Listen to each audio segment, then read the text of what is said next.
बिस्मिल्लाहिर्रहमानिर्रहीम अस्सलाम वालेकुम व्यूअर्स की हाल चाल है थोड़ा उम्मीद करती है तुसीं बिल्कुल ठीक हो सो ते रब तुहानू हसदे रखे ते वसदे रखे मेरी थोड़े वास्ते यही दुआ है तुसीं भी मैनू अपनी दुआवां में याद रखा करो ते अजकल तुसीं मेरे चैनल नू सपोर्ट नहीं कर रहे ते तुसीं मेरे चैनल नू सपोर्ट करो। मेरे चैनल का नाम है नूर फातिमा हैप्पी व्लॉग जिसनू लाइक करो सबसक्राइब करो ते अच्छे अच्छे प्यारे प्यारे कमेंट्स करो ते शेयर लाजमी करना।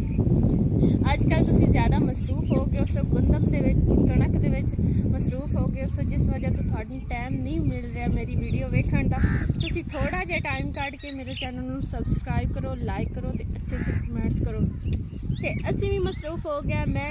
2-4 दिनों तो व्लॉग अपना अपलोड नहीं कर सकी क्योंकि मेरे असी खुद मसरूफ हो गया से गंदम दे विच असी गंदम थोड़ी जी वड्डी है वढ़ के ते हुण असी खब्बड़ जड़े लै असी तो खब्बड़ आने आस पास इलाके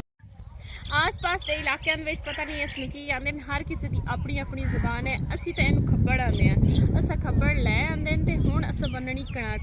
क्योंकि मौसम बड़ा खराब हो गया है। इसकी वजह तो असी आख्या भी ये असा वड्डी हो आई तो ये हुण साडी मेहनत खराब ना हो जाए जी अस कणक गड्डी है फिर असी इनू पानी लाया उस खाद दी इतनी वड्डी करके इतनी मुश्किलों नाल इसनू वड्डिया वढ़ के हुण मौसम खराब होया फिर अगर हवा आ गई साढ़े बनने तो पहले तो ये सारी फैल जानी है खिलर जासी आस पास मकई दे खिलर जासी कुछ शताले दे खिलर जासी तो असी आने भी इसनू असी जल्दी तो जल्दी बन लीए बन के गड्ढे बना के रख लीए। असी तो इनू गड्ढे आंदे हैं तो मैं ये आनी भी तुसी पता नहीं आस पास इलाकों के इसनू की आने असी तो गड्ढे आने असी कणक हुण बन के गड्ढे बन लेने इसनू अजे तक कट्ठे असी कोई नहीं करना हजे तक असी थोड़ी वड्डी है बाकी साड़ी काफ़ी कणक रही है तो असी वो वढ़ के ए देखो व्यूअर्स ये सारी गंदम खिलरी पई है ये मैं तो देखी कोई ना पहले मैं खब्बड़ बे के रखे न तो मैं आख्या जरा चेक जाके करती हाँ ये हुण बन्नण वास्ते असीं आए हैं तो ए देखो कुत्तियां राती खिलार छोड़ी है बड़ी मेहनत साडी जिहड़ी है खराब कर छोड़ी ने थोड़ा टाइम ज़्यादा लग जाना अगे नालों टाइम ज़्यादा लग जाना इसनूं कट्ठियां करदियां ते वैसे अस बड़ी मुश्किल ना बड़ी इतनी ज़्यादा धुप आई ना दिल आख्या बई हुण नस के जाके कमरे विच बह जाइए फिर कोई ना असा तो वड्डनी आए क्योंकि हुण वड्डनी आए असा गड्डी आए सानू पता कोई ना धुप आई गई कोई ना लेकिन फिर भी इस तरह फील होया बड़ा पानी पीता मैं तो वो पानी पीता मैनू इतनी ज़्यादा प्यास लगी गर्मी दे विच ते ए देखो हुण आई तो मेरा दिल बड़ा उदास होया ए देखो कुत्तियां राती खिलार के कई हशर नशर करके गए ते हवावां बड़ियां चल रही हैं। ए देखो मौसम कितना ज़्यादा खराब हो गया तो इस वजह तो असी जल्दी हुण इसनूं बन्नण दी कोशिश है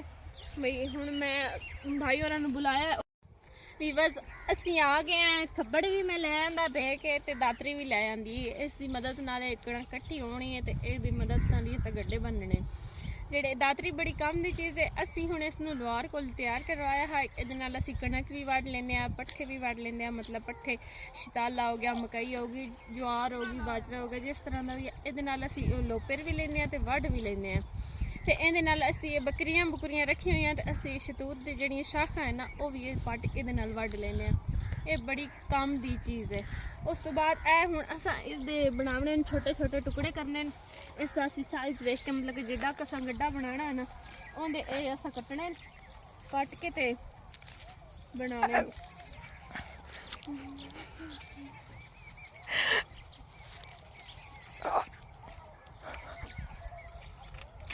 इस तरह ये पीस बन जाते हैं इसके ए देखो ऐसा सुबह लम्मा कर लिया करके रख दिता तो ये हुण असा जोड़नी कणक जी मैं हुण शुरू करन लगी बिस्मिल्लाहिर्रहमानिर्रहीम ये सेंटर दे विच रखींदी है इसको गड्ढा जिहड़ा ना बराबर दा बजदा कुछ दे मुँह इस पासे करने तो कुछ दे मुँह उस पासे करने कणक दे गड्ढा तां सही बनना।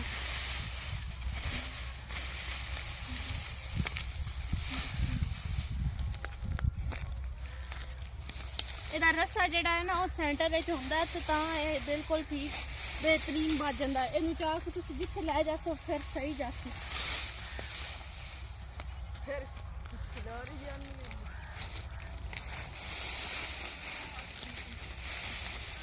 ए हुण ये साडा बच गया छोटे छोटे बनदे हैं बाद चावल लगे आसानी सानू हो जासी।